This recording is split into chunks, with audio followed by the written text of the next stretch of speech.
Mukunda jewellers మొట్టమొదటి factory outlet ఇప్పుడు కూకట్పల్లి, కొత్తపేట్, సోమాజిగూడ మరియు ఖమ్మంలో. నమస్తే, వెల్కమ్ టు అవర్ ఛానల్. నేను మీ ప్రియాంకర. అల్లూరి సీతారామరాజు ఈ పేరు తెలియని వారంటూ ఉండరు. ఈరోజు స్వాతంత్ర్య వేడుకలు జరుపుకుంటున్న ప్రతి ఒక్కరూ కూడా ఆగస్టు 15న అల్లూరి సీతారామరాజు గారి ఫోటో కూడా పెడతారు. ఆయన చరిత్ర ఎంతో స్ఫూర్తిదాయకం. మరి అలాంటి వీరుడి కథతో మనందరి ముందుకి వస్తున్నారు ఆర్వివి సత్యనారాయణ గారు. మన్యం ధీరుడు అనే సినిమాతో సరికొత్తగా అల్లూరి వారి జీవిత చరిత్రని చూపించబోతున్నారు. అయితే ఇందులో ఏ ఏ అంశాలని పొందుపరిచారు, కొత్త విషయాలు అల్లూరి సీతారామరాజు గురించి ఏం చెప్పబోతున్నారు అనే విషయాల్ని వారిని అడిగి తెలుసుకుందాం. నమస్కారం అండి. నమస్కారం అండి. సార్, మీరు ఈ మూవీకి ప్రొడ్యూసర్గా అలానే హీరోగా చేస్తున్నారు. అల్లూరి సీతారామరాజు గారంటే ఎంత గొప్ప వ్యక్తో మనందరికీ తెలిసింది. ఆయన పాత్రని పోషించడం, అది కూడా మీకు ఇది మొదటి సినిమా కావడం మీకు ఎలా అనిపించింది? చాలా ఆనందం వేసిందండి. అల్లూరి సీతారామరాజు గారు అంటే చిన్నప్పటి నుంచి ఇష్టం నాకు. అల్లూరి సీతారామరాజు గారి యొక్క పాత్రను నేను ధరించేటువంటి అవకాశం కలిగినందుకు నేను జీవితాంతం రుణపడి ఉన్నాను. నిజంగా చాలా అదృష్టంగా భావిస్తున్నాను నిజంగా. సార్, అంటే మేము అల్లూరి సీతారామరాజు గారి గురించి ఆల్రెడీ కృష్ణ గారు తీసిన సినిమాలో చూసేసాము. మరి కొత్తగా మన్యం ధీరుడులో మేము కొత్త విషయం ఏమైనా తెలుసుకోబోతున్నామా? ఎందుకంటే ఆల్రెడీ కృష్ణ గారిని ఆ గెటప్లో చూసిన వాళ్ళు, ఆ సినిమా చూసిన వాళ్ళు తిరిగి సినిమా చూస్తారని అనుకుంటున్నారా? అంటే కృష్ణ గారు ఒక 50 సంవత్సరాల క్రితాన అద్భుతంగా తీశారండి సినిమా. అవును, చాలా బాగా తీశారు. సూపర్ స్టార్ కృష్ణ గారు. ఆయన 100వ సినిమా ఆయనకి చాలా ఎక్స్పీరియన్స్డ్గా చక్కగా చేశారు. అయితే ఇప్పుడు ఆ 50 సంవత్సరాల క్రితం సినిమాని ఒక తరం వాళ్ళు మాత్రమే చూశారండి. ఇప్పుడు యువతరం ఉన్నారు కదా. ఇప్పుడు ఒక 15-20 సంవత్సరాల లోపు పిల్లల్ని ఎవరిని అడిగినా అల్లూరి సీతారామరాజు గారి సినిమా, పాత సినిమా చూసారా అని మీరు అడిగితే 90% చూడలేదు అని అంటారు. అంటే పాత సినిమాలోకి వెళ్ళి క్లిక్ చేసి అప్పుడే యొక్క కెమెరా టెక్నాలజీ కొంచెం అవుట్డేటెడ్గా ఉంటుంది కదండి. ఇప్పుడు లేటెస్ట్ క్లారిటీ విషయంలో నేను అంటాం, ఆ క్లారిటీ లేని విధంగా ఈ పిల్లలు చూడట్లేదు. అందుకని మోడర్న్గా మరొకసారి నిర్మిద్దాం, వీళ్ళందరికీ మళ్ళీ అల్లూరి సీతారామరాజు గారి యొక్క జీవిత గాథను ఒకసారి చూపిద్దాం అని చెప్పి నేను చూపించడం జరిగింది. సార్, అంటే మీరు అన్నది ఓకే. ఇప్పుడు చాలా మంది చూడలేదు కాబట్టి అల్లూరి గారి సినిమాని తీసుకొచ్చాను అంటున్నారు. ఇక్కడ మనం ఆల్రెడీ బాహుబలి, త్రిబుల్ ఆర్ లాంటి సినిమాలు చూస్తున్న వాళ్ళు అల్లూరి గారి జీవిత చరిత్రని చూడడానికి ఇంట్రెస్ట్ చూపిస్తారని మీరు అనుకుంటున్నారా? అంటే చూడాలండి, ఎప్పుడూ ఒకేలాంటి సినిమాలు కాదు కదా. మన భారతదేశం కోసం ప్రాణాలు అర్పించినటువంటి ఒక మహనీయుని చరిత్ర చూడవలసిన బాధ్యత ఉందండి. అది చూడాలి అనే ఉద్దేశంతో నేను తీశాను అది.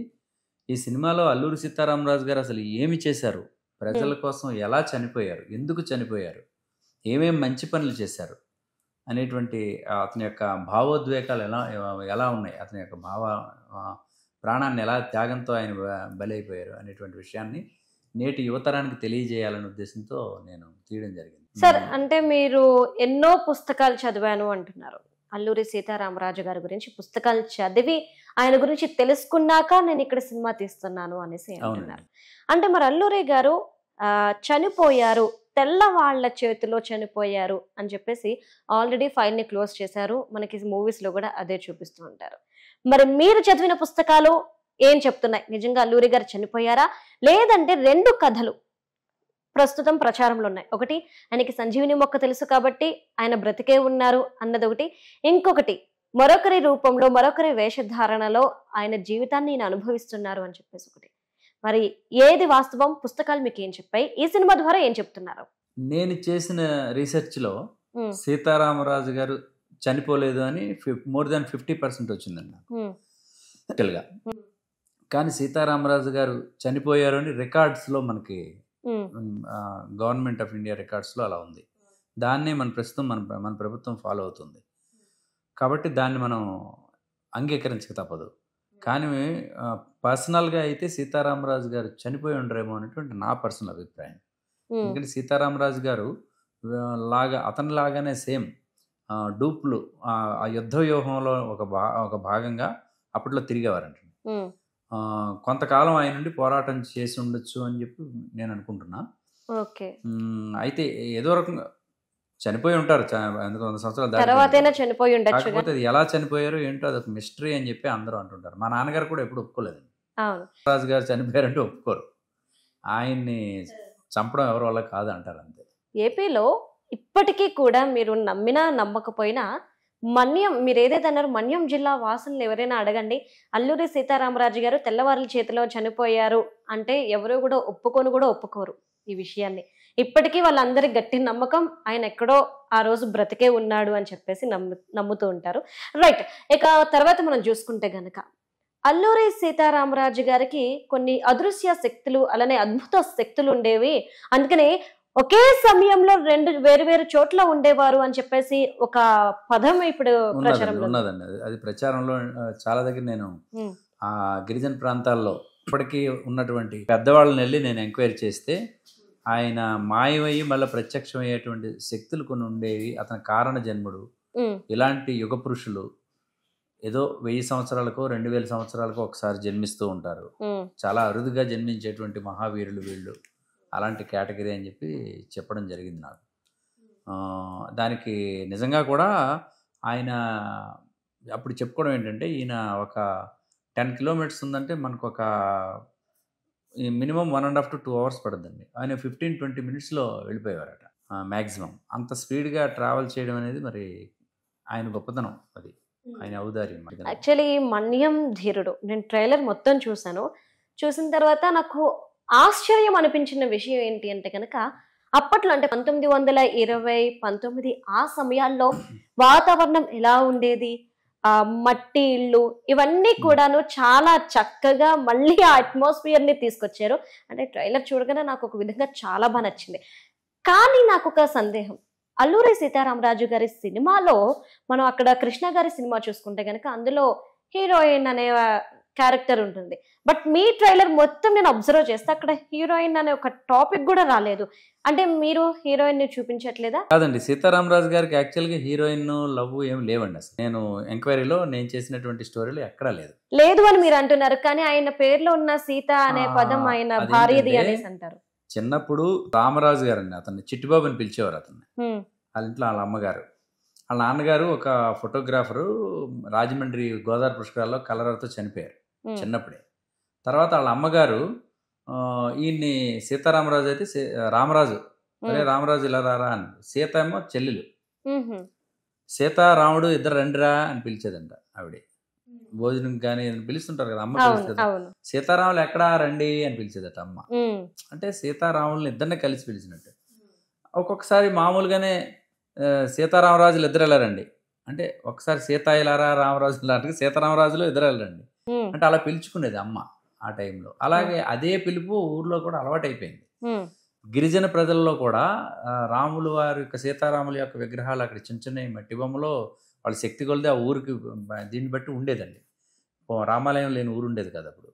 అక్కడ ఈ ప్రజలు ఏంటంటే, అమ్మలాంటి రక్షణ చేస్తున్నావు బాబు, మమ్మల్ని మంచి మార్గంలో పెడుతున్నావు నువ్వు, నాన్న అమ్మలాంటి అంటే ఆదరణ పెడుతున్నావు, ప్రేమను చూపిస్తున్నావు, నాన్న లాంటి రక్షణ చూపిస్తున్నావు, నువ్వు రామరాజువే కాదు సీతారామరాజు అయినా నువ్వే, మాకు రాముడువైనా సీత అయినా నువ్వే అన్నట్టుగా ప్రజలు ముద్దుగా సీతారామరాజు గారు నా ప్రేమతో పిలుచుకునేవారు. అంతకు తప్ప అతనికి ఎవరో ప్రేమించారు, ఆ ప్రేయస్ కారణంగా సీతని ఆయన మార్చుకున్నాడు అలాంటిది అతనికి ఆ టైం లేదండి. అతనికి 14-12 సంవత్సరాల వయసు నుంచే పోరాటంలోకి వెళ్ళిపోయారు ఆయన. పూర్తిగా ఆయన తల్లి అమ్మని చెల్లెల్ని అందరినీ వాళ్ళని విడిచిపెట్టేసి ఒక సంకల్పంతో వెళ్ళిపోయినటువంటి మహామనిషి. అంతటి మహామనిషి ఒక ప్రేయస్ కోసం టైంని స్పెండ్ చేసేటువంటి లక్షణాలు ఆయనకి లేవు. ఉంటాయని మనం ఎలా అనుకుంటామండి? అమ్మనే చెల్లినే వదిలిపెట్టేసి వెళ్ళిపోయి కనీసం టైం దొరికితే అమ్మ చెల్లిని చూడాలనుకుంటారు ఎవరైనా. ఈ యొక్క యాక్టివిటీలోకి ఆయన వెళ్ళలేదు. ఆర్వీవి సత్యనారాయణ గారు, మరి ఇప్పటి వరకు అల్లూరి సీతారామరాజు గారి గురించి ఒక మూవీలోనైనా ఒక కథలోనైనా చెప్పాలి అనుకుంటే ఆయన 1924లో చనిపోయారు అంటూ కూడా చెప్పుకుంటూ వస్తారు.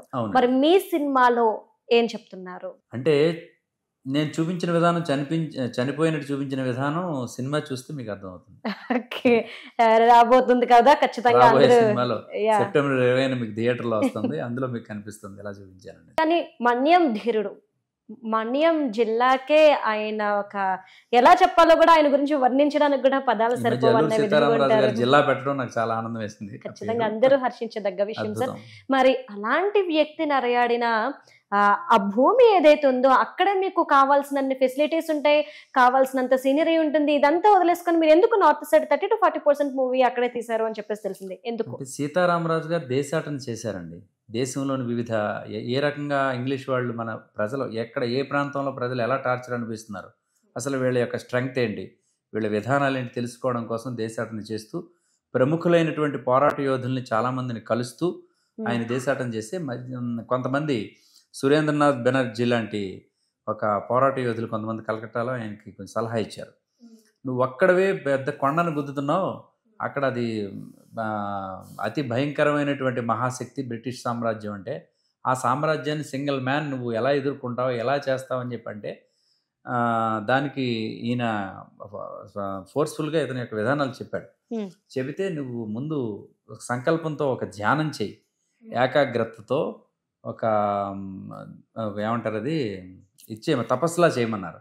మీకు కొన్ని ఎలా చేయాలి ఏంటనేది కొంత దృఢమైన సంకల్పం నీకు ఏర్పడుతుంది, ఒక మానసిక స్ట్రెంగ్త్ వస్తుంది. అప్పుడు దాని ప్రకారం నువ్వు ప్రజల్ని ఒక లైన్లో తీసుకొచ్చి గెరిల్లా పోరాటం చేద్దుగాను అని చెప్పి సలహా ఇవ్వడం మేరకు అతను కాశీ వెళ్ళి చాలామంది అఘోరాలను వీళ్ళందరినీ కలిశాడు.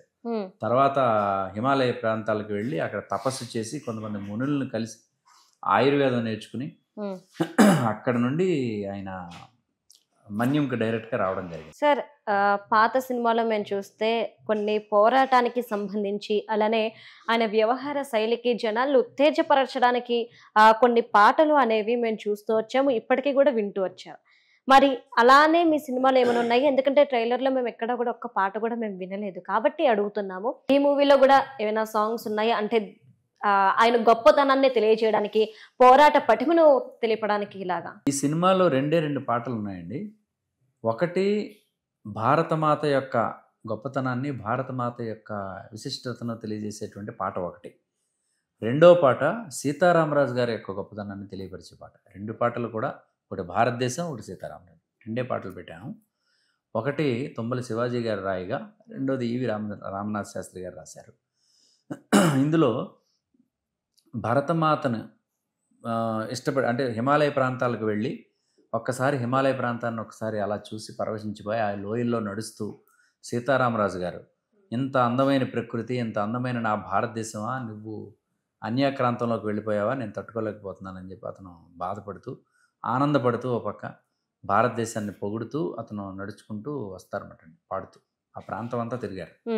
ఆ మంచు ప్రాంతంలో తిరిగిన తర్వాత అదొక పాట అండి, భారతదేశం మీద పాట. అది రెండవది ఇతను పోరాటంలో ఉన్నప్పుడు బ్యాక్గ్రౌండ్ సాంగ్, సీతారామరాజు గారి యొక్క గొప్పతనాన్ని వర్ణిస్తూ ఉన్న సాంగ్. ఒక్కసారి మా కోసం పాట వినిపిస్తారా? అదే ఈ రెండు పాటలు నేనే పాడానండి. ఓ మీరు సింగర్ కూడానా? అయితే ఓకే ఓకే. నమోస్తుతే నమోస్తుతే భారత మాత, సమస్త ప్రపంచ ప్రజసన్నుత చరిత. నమోస్తుతే నమోస్తుతే భారత మాత, సమస్త ప్రపంచ ప్రజసన్నుత చరిత. ప్రాతః సంధ్యా పులకిత రుచిర సుప్రభాత, ప్రాతః సంధ్యా పులకిత రుచిర సుప్రభాత. వైతాళిక గళస్వనిత వైదిక శుభగీత. ఆతతనా సేతు సీత సిత హిమాద్రి సహిత, భూతిపూర్ణ మహామహిత కృషిక సస్య హరిత, కృషిక సస్య హరిత. నమోస్తుతే నమోస్తుతే భారత మాత, సమస్త ప్రపంచ ప్రజసన్నుత చరిత. నమోస్తుతే నమోస్తుతే భారత మాత, నా భారత మాత. చాలా అంటే చాలా అద్భుతంగా ఉంది. ఎందుకంటే మేబీ అప్పట్లో ఇలానే భారతదేశాన్ని తెలుగు భాష అలాగే ఉండేదండి 100 సంవత్సరాల క్రితం. అందుకే దేశ భాషలందు తెలుగు లెస్స. తెలుగులో ఉన్న గొప్పతనమే అది. ప్రతి పదాన్ని మనం పలుకుతాము, ఏది వదలము. అన్ని భాషల కంటే మనకి 56 అక్షరాలతో కూడినటువంటి. అవును సార్. కళాకారుల కుటుంబం అయితే మీది. అయితే మీరు ఎక్కడ పుట్టారు, ఎక్కడ పెరిగారు, ఈ సినిమా వైపు మీ అడుగులు ఎందుకు పడ్డాయి? ఈ సినిమా వైపు అంటే నేను మామూలుగా మ్యూజిక్ లో నేను సింగర్ గా చాలా ప్లేసెస్ లో, ఇండియా అండ్ అబ్రాడ్ లో కూడా చాలా ప్రోగ్రామ్స్ అయితే చేస్తూ ఉంటానండి. రకరకాల వేదికల మీద నేను పాటలు పాడుతున్న సమయంలో కొంతమంది ఈ నటన సైడ్ ఉన్నటువంటి కళాకారులు కొంతమంది నాకు ఫ్యాన్స్ ఉన్నారండి. వాళ్ళు వచ్చి సీతారామరాజు గారి క్యారెక్టర్ మీరు చేస్తే బాగుంటుందని అడుగుతుండేవారు. అడుగుతూ ఉంటే నేను మ్యూజిక్ సైడ్ ఉన్నాను కదా, ఏదో కళలో ఉన్నాం, ఇందులో చూస్తే బాగుంటుంది కదా అంటే మీరు వెయ్యండి అని చాలాసార్లు అడిగారు. సరే అని చెప్పి ఒక షార్ట్ ఏమంటారు ఏకపాత్రాభినయం వేశాను వాళ్ళ నాటకోత్సవాల్లో. అది వాళ్ళకి బాగా నచ్చింది. ఎంత బాగా యాక్ట్ చేశారు కదా, మీరు దీన్ని ఏదైనా షార్ట్ ఫిల్మ్ తీయండి అన్నారు. ముందు షార్ట్ ఫిల్మ్ అనుకున్నా, తర్వాత మంచి సినిమా తీద్దాం అనిపించింది. సార్, మీ మూవీలో నేను అబ్జర్వ్ చేసింది ఏంటి అంటే కనుక ఏదైతే ఇల్లులు ఉన్నాయో, అంటే ఒకప్పుడు అలికేవారు ఇళ్ళని, మట్టి ఇళ్ళలు కట్టుకొని ఫ్లోరింగ్. అవును, ఆ ఇళ్ళలు మీరు ఎక్కడ సెట్ చేశారు? ఇదంతా కూడా మీరు అంతా న్యాచురల్ గా క్రియేట్ చేశారు కదా, సో ఇది నిజంగా చాలా కష్టంతో కూడుకుంది అనుకుంటా. సెట్ ఏం వేయలేదండి యాక్చువల్గా. అలాంటి ఆ గ్రామం, అలాంటి ఒక పల్లెటూరు గ్రామం, తాటేక పాకలతో కూడినటువంటి గ్రామం, అంటే ఎలాంటి మోడర్నైజేషన్ లేనటువంటి గ్రామం ఎక్కడ దొరుకుద్దా అని 6 నెలలు ఎత్తికానండి. ఇంచుమించు 6 months రోజు జీపేసుకుని వెళ్ళడం, ఆ మన్య ప్రాంతం అంతా తిరగడం. ఒక దగ్గర మాకు చాలా మారుమూల, అంటే జీప్ తప్ప ఇంకేది వెళ్ళదు. ఆఫ్ రోడ్ వెహికల్ ఒకటి వెళ్తుంది. 2 సార్లు జీప్ దిగబడిపోయిందండి. దిగబడిపోతే అక్కడి నుంచి ఒక 5-6 కిలోమీటర్లు నడిచి వెళ్ళాము లోపలికి. మట్టి చెప్పులు లోపల ఉండిపోయినాయి, కాళ్ళతో వెళ్ళిపోయాం. నేను డైరెక్టర్ గారు మేమంతా గ్రూప్ అంతా వెళ్ళి లోపలికి వెళ్తే ఒక దగ్గర ఒక గ్రామం దొరికిందండి. ఆ గ్రామానికి దారి లేక వాళ్ళు నిర్మించుకున్న గ్రామానికి గవర్నమెంట్ ఏం చేయలేదు ఇంకా. అందుకని వాళ్ళు మట్టితోటి గోడలు పేడలుక్కుని ముగ్గులు పెట్టుకుని ఊరంతా పేడ కళ్ళాపుతుంది మొత్తం అంతా. అంటే ఇదేది సెట్ కాదు. ఆశ్చర్యకరమైన విషయం ఏంటంటే ఒక్క దోమ కూడా లేదండి అక్కడ. అదేంటి తెలియదు. ఆవు పేడతో, మరి ఆవు పేడ అదిగితే రాదంటారు కదా దోమలు, అవి ఏం లేవు అక్కడ. అంత చక్కగా ఉంది, నీట్గా ఉంది ఆ ఊరు, గిరిజన గ్రామం. మేము వాళ్ళని అడిగాం, మా బాబు ఇది ఇస్తారా మాకు, ఇలా షూటింగ్ చేసుకుంటాం అల్లూరి సీతారామరాజు అంటే. అల్లూరి సీతారామరాజు గారు అయితే ఇస్తామన్నారు. ఆయన పేరు చెప్పగానే మాకు ప్రోటోకాల్ దొరకగానే సరేనండి చేస్తామని చెప్పి ఆ ఊర్లో ఉన్న పాలిథిన్ సంచులు ఇలాంటివన్నీ క్లీన్ చేయించి మొత్తం ఊరిని శుభ్రపరిచి గ్రామాన్ని మొత్తం క్లీన్ చేయించి మళ్ళీ పేడకల్లాపులో వేయించి ముగ్గులు కొత్తగా పెట్టించి అరుగులు అవన్నీ కూడా మా రచ్చబండ లాంటివి అవన్నీ తయారు చేసి దీపస్తంభాలు మట్టివి పెట్టి నూనె దీపాలతో అవన్నీ పెట్టి ఆ ఊరిని కొంచెం ఇంకా వింటేజ్కి తీసుకెళ్ళాం, రెట్రో స్టైల్ తీసుకెళ్ళాం. అక్కడ కరెంటు కూడా వాళ్ళకి లేదు, ఒక్కొక్క దీపం అక్కడక్కడ ఉంది.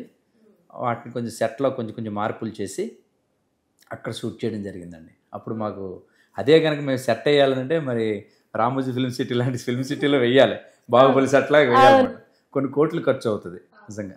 మరి అది మేము వాళ్ళని అడిగి వాళ్ళ పర్మిషన్తో చేసుకోవడం జరిగింది. యాక్చువల్లీ మేము ట్రైలర్ చూసినప్పుడు ఏమనుకున్నామంటే బాగా చేశారు వీళ్ళు ఎవరో కానీ, మొత్తం మీద ఎందుకంటే మొత్తం సెట్టే అప్పుడే వాతావరణాన్ని క్రియేట్ చేస్తూ వేసేసారు అనుకున్నాము.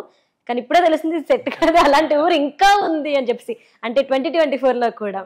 సార్, మరొక విషయం ఏంటంటే అల్లూరి గారికి గుర్రపు స్వారీ వచ్చు, కత్తిసాము వచ్చు. సో మీరు ఇవన్నీ కూడా ఈ సినిమా కోసం బయట నేర్చుకున్నారా?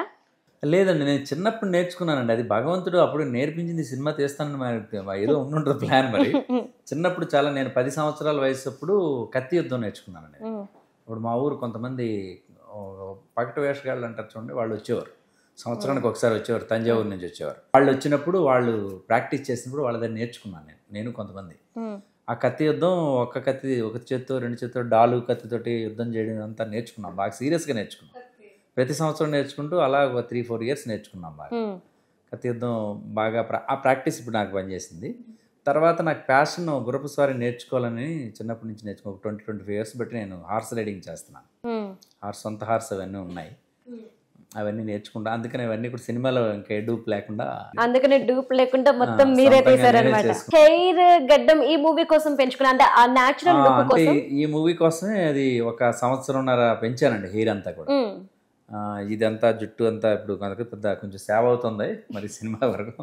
అంత పెంచి నేచురల్గా ఉండాలని. యాక్చువల్గా ముందు మా డైరెక్టర్ వాళ్ళు ఒకవేళ మీరు పెంచలేకపోతే ఇది ఆర్టిఫిషియల్ పెట్టుకోవచ్చు అని అన్నారు. కానీ నాకు ఎందుకులే మరి ఫైట్స్ ఇలాంటప్పుడు అన్నీ కొంచెం కష్టపడాల్సి ఉంటుంది కదా, ఒరిజినల్గా ఉంటే మంచిదని చెప్పి నేను పెంచుకున్నాను. మనం చెప్పాలంటే ఒక పోరాట యోధుడి నుండి ఏదో ఒక విషయాన్ని మనం ఎప్పుడూ తెలుసుకోవాల్సిందే. ఇదే నేపథ్యంలో అల్లూరి సీతారామరాజు గారి జీవిత చరిత్ర ఆధారంగా మనం తెలుసుకోవాల్సిన విషయం ఏంటి, ఇప్పుడున్న పిల్లలు ఏ విషయాన్ని నేర్చుకొని వాళ్ళ గమ్యాన్ని మార్చుకోవాలి అంటారు? కరెక్ట్ అండి. ఇదేంటంటే ఇప్పుడు సీతారామరాజు గారి యొక్క కుటుంబాన్ని బ్రిటిష్ వాళ్ళు వచ్చి ఏమీ ఇబ్బంది పెట్టలేదు. వాళ్ళ చెల్లిని కానీ వాళ్ళ అమ్మగారిని కానీ వాళ్ళ కుటుంబ సభ్యులను ఎవరు ఏమనలా. ఈయన రోడ్డు మీద ఉన్నటువంటి తనకు సంబంధం లేనటువంటి వాళ్ళు, పరిచయం లేనటువంటి వాళ్ళని హింసిస్తుంటే ఈయన రియాక్ట్ అయ్యాడు. అది ఈరోజు సమాజానికి కావాలి. చాలా చక్కగా చెప్పారు సార్. మీరు ఈ సినిమా తీస్తున్న సమయంలో కానివ్వండి, తీయడానికి ముందు కానివ్వండి, మీరు అల్లూరి కుటుంబాన్ని కలిసారా? వారితో ఏమైనా మాట్లాడడం లాంటివి జరిగాయా? కలిసానండి, కలిసి మాట్లాడాను. అయితే వాళ్ళంతా కూడా ఇప్పుడు బాగా జనరేషన్లోకి వచ్చేసి ఉన్నారండి. వాళ్ళంతా అంత డైరెక్ట్ ఇంటరాక్షన్గా వాళ్ళకి ఇంకా అంత లేదు. నాకు కూడా అంత డీప్గా వెళ్ళే అవకాశం కుదరలేదండి. ఇప్పుడు కలిసే అవకాశం ఏమంటే కలుస్తాను మళ్ళీ ఒకసారి వాళ్ళని. Right, thank you so much sir. నిజంగా మీరు చెప్పినట్టు సెప్టెంబర్ 20వ తారీఖున ప్రతి ఒక్కరూ సినిమా చూడాలి అని చెప్పేసి మేము కూడా కోరుకుంటాం. ఎందుకు అంటే ఇక్కడ మాది కూడా కొంచెం స్వార్థం అనేది నేను చెప్తాను. ఎందుకు అంటే ఇప్పుడు చాలా మనం ఇన్సిడెంట్స్ చూస్తూనే ఉన్నాం. ఏంటి అంటే మన కళ్ళు ఎదురుగా ఒక అమ్మాయికి అన్యాయం జరుగుతున్నా, ఒక అబ్బాయికి అన్యాయం జరుగుతున్నా పట్టించుకొని కూడా పట్టించుకోవట్లేదు. ఒకప్పుడు అన్యాయాలు జరగవు చూస్తున్నారు కదా, అగాయత్యాలు ఎన్నో చూస్తున్నారు. అందరూ పట్టించుకుంటే అసలు వీధిలో మీరు ఒకసారి ఊహించుకోండి, వీధికి ఒక అల్లూరి సీతారామరాజు ఉన్నాడు అనుకోండి, వీధిలో పోలీసులు అవసరం ఉండదు అంటాను నేను. పోలీసులు అవసరమే కాదు సార్, ప్రతి ఆడపిల్ల కూడా స్వేచ్ఛగా తిరుగుతారు. సీతారామరాజు లాంటి ఉన్నాడు ఈ వీధిలో, నాకు భయం ఏంటని చెప్పి అర్ధరాత్రి కూడా తిరుగుతారు. అవును, అందుకే అలా ఈ సమాజంలో ఎక్కువ అల్లూరి సీతారామరాజులు మారాలి, కావాలి, అది నా కోరిక. మీ ఆవేదన మీ సినిమా రూపంలో చూపిస్తున్నారు కాబట్టి ఖచ్చితంగా ప్రతి ఒక్కరూ వెళ్తారు, చూస్తారు. ఆ సినిమా నుండి మేము ఆశించేది ఏంటి అంటే కనుక ఏదో ఒకటి నేర్చుకొని తిరిగి వచ్చి వాళ్ళ జీవితంలో మార్పు చెందితే చాలు. ఎందుకంటే ఇంత మంచి మహానుభావుల జీవితాల నుండి మనం ఏదో ఒకటి నేర్చుకోవాలి. అందుకని వాళ్ళ జీవిత చరిత్రలు చెప్తూ వినేలాగా మన పెద్దవాళ్ళు పెంచుతారు. కాబట్టి మరొకసారి ఇలాంటి ఒక గొప్ప వ్యక్తి జీవిత చరిత్రని, ఆయన వ్యవహార శైలిని మాకు తెలియజేసే విధంగా మీరు సినిమా తీయడం ఇది నిజంగా హర్షించదగ్గ విషయం. మీ సినిమా మంచి హిట్ అవ్వాలని కోరుకుంటూ థ్యాంక్ యూ. సుమన్ టీవీలో మీ పర్సనల్ అండ్ బిజినెస్ ప్రమోషన్స్ కోసం కింది నెంబర్కి కాంటాక్ట్ చేయండి.